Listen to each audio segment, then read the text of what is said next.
بس کر لو اسی کا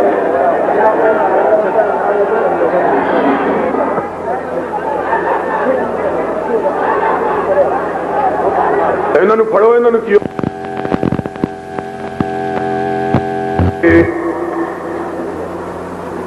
آپ حضرات کے سامنے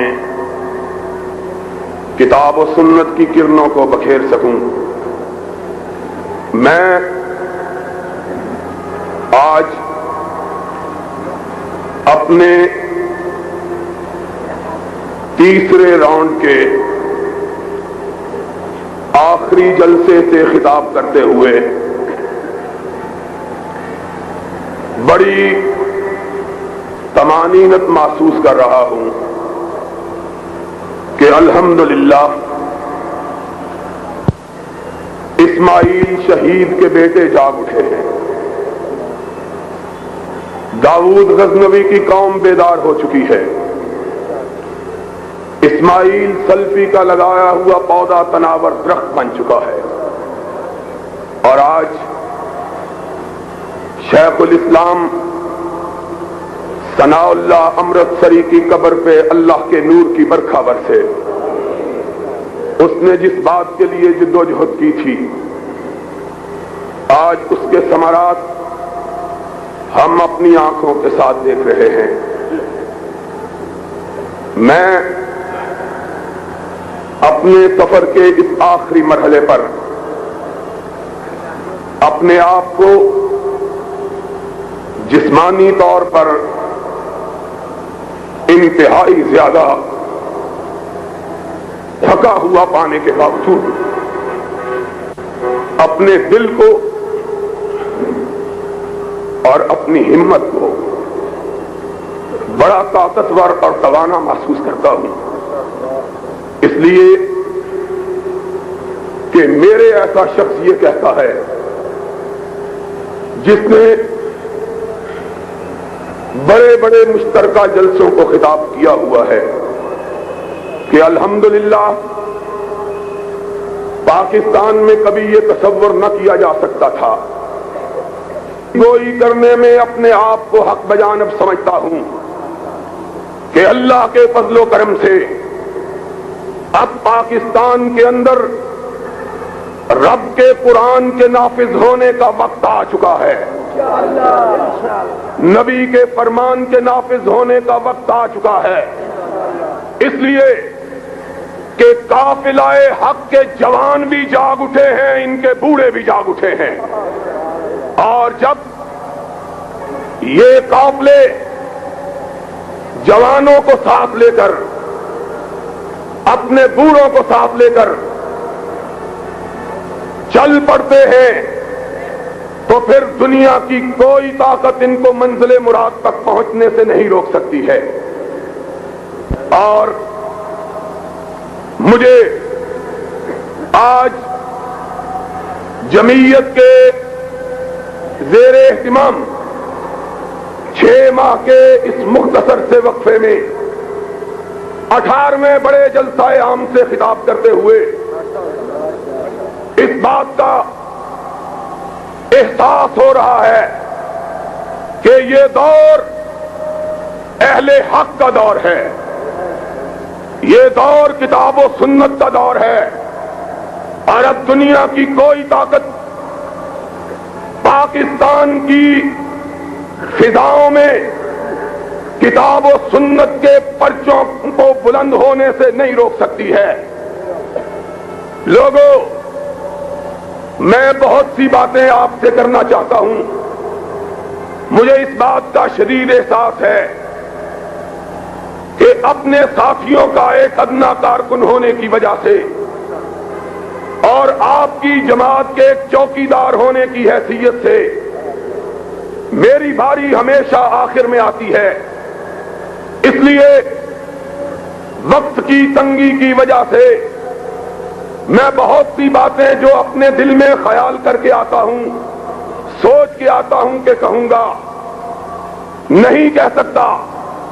لیکن پھر اس بات سے اپنے جی کو بہلا لیتا ہوں میر جمع ہے احباب حال دل کہہ لے، پھر التفات دل دوستاں رہے نہ رہے، اور دھوبی گھاٹ کے اس عظیم الشان اجتماع کو میں مخاطب ہو کے دو تین بنیادی باتیں سمجھانا چاہتا ہوں۔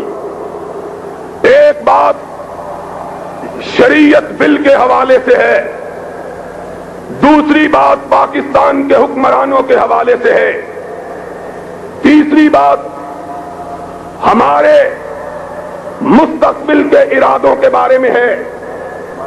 آج ہم سے یہ کہا جاتا ہے کہ جمعیت اہل حدیث پاکستان اور خصوصاً احسان الہی ظہیر شریعت بل کی مخالفت کر رہا ہے۔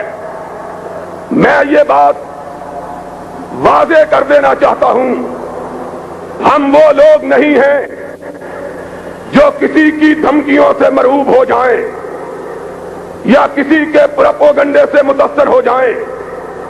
میں جب آج سے 3 ماہ پیشتر امریکہ کے دورے سے واپس آیا تو مجھ سے لاہور پہنچتے ہی یہ کہا گیا ایک شریعت بل پیش ہوا ہے جس پہ تمام مکاتب فکر نے دستخط کر دیے ہیں، آپ بھی اس کو مان لیں۔ میں نے کہا میں وہابیوں کا بیٹا ہوں، پڑھے بغیر نہیں مان سکتا۔ میں نے دیکھا اس میں شک جیم تھی، دال تھی۔ میں نے کہا میں وہ آدمی ہوں جس کا یہ عقیدہ ہے کہ حضرت امام ابو حنیفہ رحمت اللہ علیہ فقہا میں انتہائی اعلیٰ عرفہ مقام رکھتے ہیں، اور جو شخص ان کی شان میں کسی قسم کی تنقید کرتا ہے، میرا عقیدہ یہ ہے کہ وہ اہل حدیث تو بڑی بات ہے، مسلمان بھی نہیں ہے، لیکن سن لو اس کے ساتھ ہی میرا عقیدہ یہ ہے کہ کائنات کے اندر اگر معصوم رب نے کسی کو بنایا ہے تو صرف آمنہ کے لال کو بنایا ہے اور کسی کو نہیں بنایا۔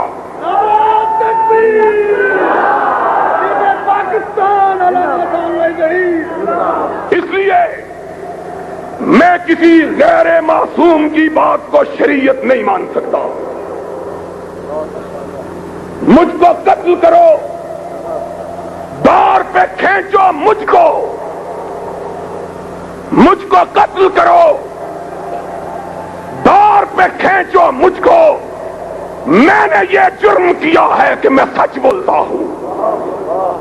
تمہارے جی میں جو آئے کہہ لو، لیکن ہمارے جیتے جی قرآن کے علاوہ، رحمت کائنات کے فرمان کے علاوہ کسی بات کو شریعت قرار دیا جا سکتا میں نے نہیں، اور میرے تو اکابر نے، میرے اسلاف نے اس وقت یہ نعرہ رستاخیز بلند کیا تھا جب واقعی حق کہنے کے جرم میں لوگوں کو پھانسی پہ لٹکایا جاتا تھا، اور اس وقت انہوں نے اس حقیقت کا اظہار کیا تھا جب بر صغیر پاکستان اور ہندوستان کی بستیوں میں وہابی ٹاما ٹاما ہوتا تھا، کسی میں ایک، کسی میں دو، انہوں نے یمین اور یسار کو نہ دیکھا۔ اور آج تو میں کہتا ہوں، گئے دن کے تنہا تھا میں انجمن میں، یہاں اب میرے راستاں اور بھی ہیں۔ میں تو اس دور میں ہوں کہ اللہ کے فضل و کرم سے خیبر سے لے کر کراچی تک اہل حدیث اس ملک میں اپنی قوت اور طاقت کو منوا چکے، اور حفیظ کے الفاظ میں حفیظ اہل زباں کب مانتے تھے؟ بڑے زوروں سے منوایا گیا ہوں، منوایا ہے ہم نے اپنے آپ کو۔ اب دنیا کی کوئی طاقت اس ملک میں اہل حدیث کی قوت اور طاقت سے انکار کرنے کی جرأت نہیں کر سکتی۔ یزدانی نے بات کہی تھی، وہ دن گئے جب اہل حدیثوں کے سر خیل نام نہاد سربراہ انگوٹھا لگانے والے ہوتے تھے۔ آج تمہیں ان اہل حدیثوں سے پالا پڑا ہے، خدا کے فضل و کرم سے، جو تمہیں برس ہا برس تک پڑھا سکتے، درس دے سکتے ہیں۔ اور میں نے یہ بات میں نے کہی، سنو، بے جیم دال تم نے رکھا، بے ٹھیک ہے، جیم غلط ہے، دال غلط ہے، میں نہیں مانتا۔ میرے امیر نے کہا میں نہیں مانتا، میرے یاروں نے کہا ہم نہیں مانتے، اور کہتے ہیں ان کی حیثیت ہی کوئی نہیں، حیثیت ہی کوئی نہیں تو پھر تکلیف کس بات کی ہے؟ ہمارے بغیر منوا کے ذرا دکھاؤ تو صحیح، اور یہی چراغ جلیں گے تو روشنی ہوگی۔ اور ان کو چہروں کو مت دیکھو کہ شام ہی سے بجھا سا رہتا ہے، دل ہوا ہے چراغ مفلس کا۔ کوئی اہل حدیث کی نمائندگی کا دعویٰ نہیں کر سکتا، چاہے کسی کے کندھے پہ سوار ہو کے آ جائے۔ اور اہل حدیث وہی ہے جو نہ غیروں کا سہارا لے نہ دوسروں کا سہارا لے، وہ وہی بات کہے جو قرآن میں موجود ہو، محمد کے فرمان میں موجود ہو۔ کہیں گے تمہارے مان گئے، ہم نے کہا جو مان گئے وہ جان سے گئے، اور جو مان گئے وہ جان سے پہچان سے بھی گئے۔ اگر کبھی ان کا راستے میں چلتے ہوئے ایکسیڈنٹ ہو جائے، کئی دن ان کی لاش سرد خانے میں پڑی رہے، کسی کو پتہ ہی نہیں چلے کہ مرنے والا کون تھا، تم کیا بات کرتے ہو؟ سنو، پھر ہماری للکار گونجی، ہم نے کہا سن لو، ہم نے اس ملک کو قرآن و سنت سے وابستہ رکھنے کی قسم کھائی ہے۔ اونچی کہو، قرآن و سنت سے وابستہ رکھنے کی، ہاتھ بلند کر کے کہو، ہم نے قرآن و سنت سے وابستہ رکھنے کی قسم کھائی ہے۔ دنیا کا کوئی شخص ہم سے غیر شریعت کو شریعت منوا سکتا نہیں۔ انگوٹھے لگا دیے، جنگ میں مضمون چھپا، لوائے وقت میں چھپا، آسان لائی زیر کی کیا حیثیت، اور جیم بھی ٹھیک، دال بھی ٹھیک۔ اور ایک مولوی صاحب نے کہا انگریز کے قانون سے تو اچھا ہے۔ میں نے کہا نہیں، حضرت علی مرتضیٰ نے کہا تھا کلمۃ حق ارید بہا الباطل، بعض دفعہ سچی بات کہہ کے مراد جھوٹی ہوتی ہے، انگریز کے قانون سے اچھا نہیں ہے۔ مجھ سے نوائے وقت کے نامہ نگار نے پوچھا کیوں؟ جواب چھپا، میں نے کہا انگریز کے قانون کو ہم نے کفر سمجھ کے مانا تھا، محمد کی شریعت سمجھ کے نہیں مانا تھا۔ ہم کو آج غیر شریعت کو شریعت منوانا، اور پھر ان فقیروں کی بات رنگ لائی، اور ہم مسکرائے کہ کیا عشق نے سمجھا ہے اور کیا حسن نے جانا ہے، ہم خاک نشینوں کی ٹھوکر میں زمانہ ہے۔ بڑی بڑی جماعتیں بسمل کی طرح تڑپ رہی تھی، کہہ رہے تھے بیڑا غرق ہو گیا ہے، استحسان لائی ظہیر نے سلپ پٹ کر دیا، پھر جواب ملا کوئی نہیں، ہم نے جلسے کیے، پاکستان کی ایک آدھ جماعت کو چھوڑ کر کسی جماعت کا اتنا بڑا جلسہ نہیں ہوا، اور جلسے ہوں گے۔ اور بولو جلسے، اونچی بولو جلسے، جلسے انشاءاللہ اہل حدیث کی قوت منوائی جائے گی۔ مانے پھر بورڈ بیٹھا، اب پھر بددیانتی برتی گئی ہے، ہم سے اسی لیے ناراض ہیں، ہم سے اسی لیے خفا ہیں کہ دنیا کا کوئی شخص ہم کو ورغلا نہیں سکتا، بہلا نہیں سکتا۔ اور حضرت صاحب وہ ہیں کہ شاعر نے کہا تھا کھلونے دے کے بہلائے گئے ہیں، تمناؤں میں الجھائے گئے ہیں۔ میں نے کہا ہزار دام سے نکلا ہوں ایک جنبش میں، جسے غرور ہو آئے کرے شکار مجھے۔ ان پڑھ لوگ بیٹھے، نہ اصول حدیث سے واقف، نہ اصول فقہ سے واقف، اور میری بات کا غصہ نہ کرنا، نہ اصول اسلام سے واقف، وگرنہ لوگوں اہل حدیثوں تم بھی سنو، اور میرے یار جو میری تقریر سننے آئے ہیں وہ بھی سنے۔ مجھے بتلاؤ تمہیں کبریا کی قسم ہے، تمہیں ذات خدا کی قسم ہے، اور قرآن و سنت کا معنی بھی کسی کو آتا ہے کہ نہیں؟ اور بولو قرآن کا پتہ ہے کس کو کہتے ہیں، سنت کا پتہ ہے کہ نہیں؟ یہ جید علماء، ان کو قرآن و سنت کا علم نہیں ہے۔ کیوں؟ نیا ترمیمی بل جو پاس کیا اس میں کیا لکھا؟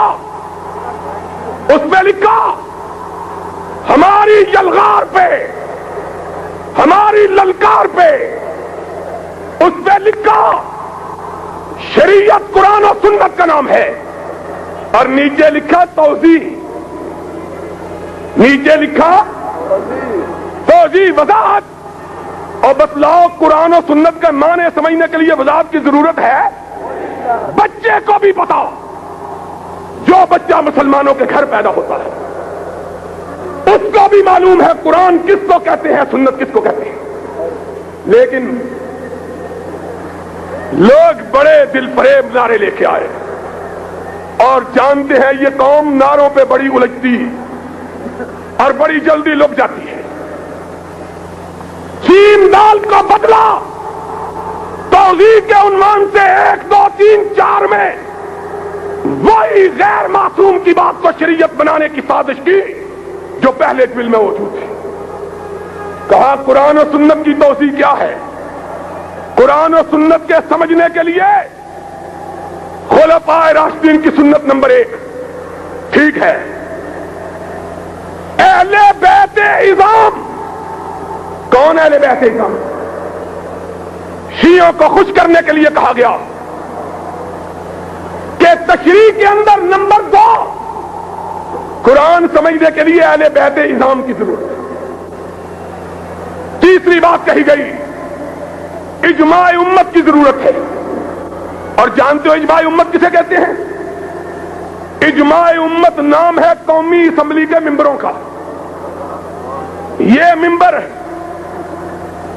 جن بیچاروں کو الف کا نام کوکا بھی نہیں آتا، ان کو کہتے ہیں یہ اگر کوئی چیز کہہ دے تو یہ بھی کتاب و سنت ہے۔ چوتھی بات وہی کہی جو پہلے کہی تھی کہ مسلمہ فقہا اور مجتہدین کی آراء۔ اور یارو ایک سادہ سوال سن جاؤ، یہ قرآن و سنت کے ماخذ ہیں، یعنی قرآن و سنت نیچے یہ چیز۔ اور مجھے بتلاؤ ابو بکر نے قرآن سمجھا ہے کہ نہیں؟ فاروق نے قرآن و سنت کو سمجھا ہے کہ نہیں؟ ذی النورین نے قرآن و سنت کو سمجھا کہ نہیں؟ علی مرتضیٰ نے قرآن و سنت کو سمجھا کہ اس وقت کون سے فقہا تھے جن کی رائے کی روشنی میں سمجھا تھا؟ بتلاؤ، جاؤ، بس ایک نگاہ پہ ٹھہرا ہے فیصلہ دل کا۔ اور پھر سن لو میری بات کہ شاید بقید عزیز یہ ساتھ نہ آ سکے. تم داستان شوق سنو اور سنائے ہم. اس غدار سے، رسول اللہ کے اس غدار ضیاء الحق سے اسلام کے نفاذ کا مطالبہ کرتے ہو، جس نے محمد الرسول اللہ سے بے وفائی کی ہے. اور محمد الرسول اللہ صلی اللہ علیہ وسلم اس ملک میں قرآن نافذ کرنے کے لیے آیا، اپنا فرمان نافذ کرنے کے لیے آیا. یہ قرآن و سنت کو مذاق بنانے کے لیے آیا ہے. اس نے کیا کیا؟ اس نے اس ملک میں حدود آرڈیننس نافذ کیا. کہا چوری کی سزا ہاتھ کٹیں گے، زنا کی سنسار ہوگی، شرابی کو درے مارے جائیں گے، تہمت پر سزا ملے گی. اور ظالمات سن لو، اعلان کیا. کتنے بھولے لوگ ہو، اس سے مانگتے ہیں شریعت بل، اس سے مانگتے ہو. اور وہ مولوی بھی مانگتا ہے جو اس صدر کے ہاتھ کو بوسہ دے کے آیا تھا، مانگتا ہے شریعت بل. اس نے اعلان کیا اور کملی والے کے قانون کا مذاق اڑایا. کملی والے نے جب حدود اللہ کو نافذ کیا اور مدینے کی سلطنت میں جرم کوئی باقی نہ رہا. آج پاکستان جرائمستان بن چکا ہے. ضیاء الحق نے اس ملک کی جڑوں کو کھوکھلا کر دیا ہے. کوئی قانون نہیں، غنڈہ گردی اور چیزیں. لیکن ذرا حدود کی داستان سنو. سب سے بڑی حد ہے زنا کی، بے شرمی کی انتہا. اور سی آئی ڈی والوں لکھو، اپنے آقا کو جا کے سناؤ. نعرہ تکبیر! علامہ صاحب نہیں، جاؤ اس کو جا کے سناؤ. تو جھوٹا تھا، بددیانت تھا. زنا کی سزا مقرر کی، زنا کے اڈے کھلے رکھے. سارے ملک میں گناہ کے بازاروں کو لائسنس حاصل ہے. ابھی پچھلے دنوں 1.5 ہفتہ پہلے لاہور ہائی کورٹ میں پنجاب کی ایک بستی کی طوائفوں نے رٹ دائر کی ہے کہ ہمارے ساہیوال نے، پنجاب بتائیے نا، مجھے نہیں پتا ہے، ساہیوال کی طوائفوں نے رٹ دائر کی کہ ہمارے علاقے میں تھانہ قائم کر کے ہمارے گاہکوں کو ڈرایا جا رہا ہے. ہائی کورٹ نے ان کی رٹ قبول کی. کیوں؟ اس لیے کہ اس منافق نے نام اور لیا، کام اور کیا. نام اور لیا اور کام. طوائفیں کھلی اور شیخ سعدی، ہائے کم بخت، تو کس وقت یاد آیا ہے؟ اس نے کہا تھا ایک دفعہ میں رات کے وقت ایک بستی میں سب کیا،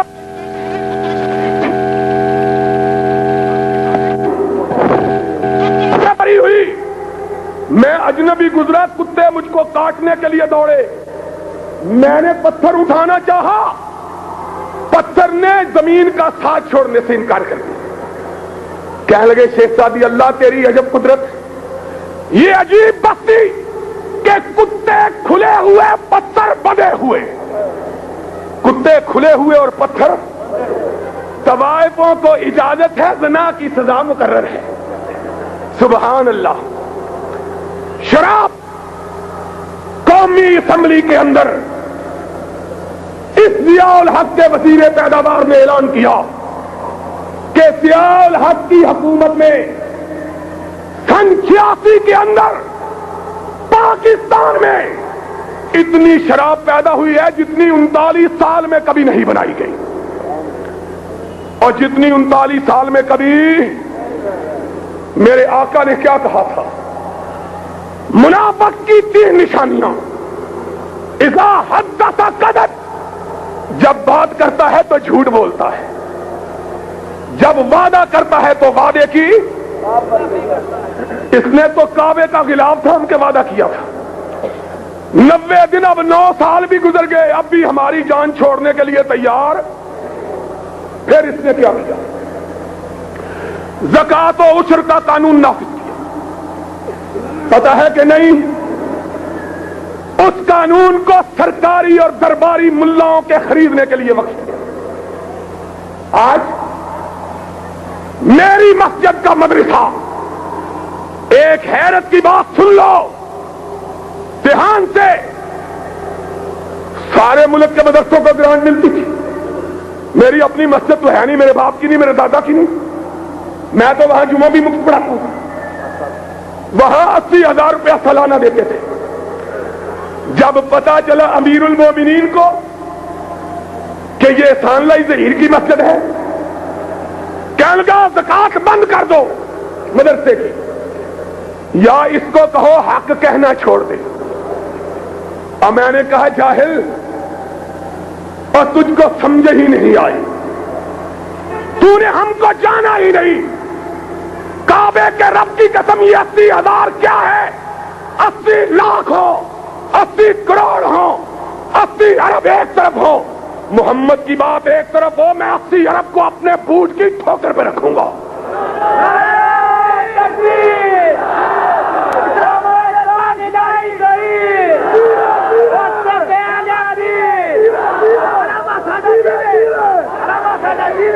سنو،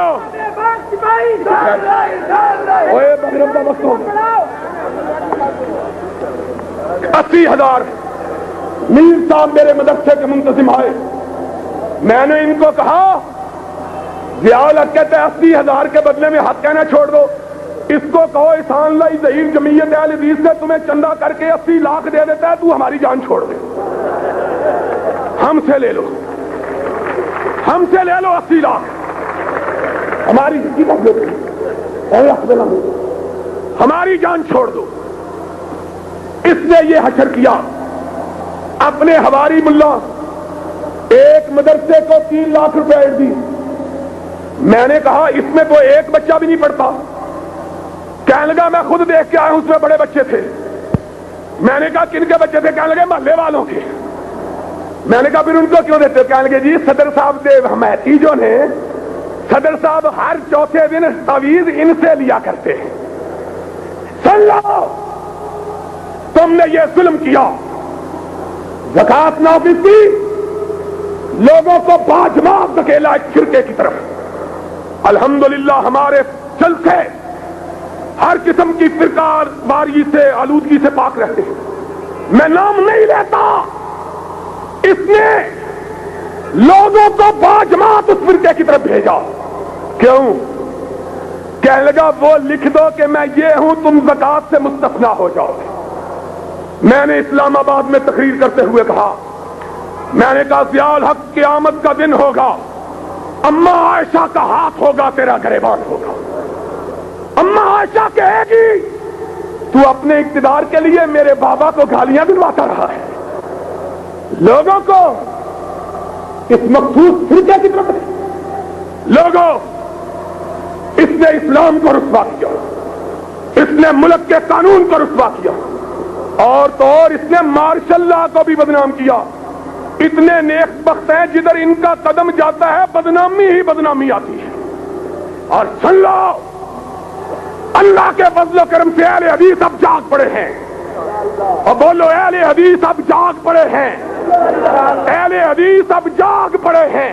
ان جیسے غداروں سے دھوکہ کھا سکتے اور ان جیسے بے وفاؤں سے دھوکہ کھا سکتے، اب ہم لڑیں گے اللہ کے قرآن کے لیے، اور بولو لڑیں گے اللہ کے، اٹھ کے بولو، اٹھ کے بولو، لڑیں گے اللہ کے، لڑیں گے لو قرآن، محمد کا فرمان، اور صدر ضیاء کو یہاں سے بھگائیں گے۔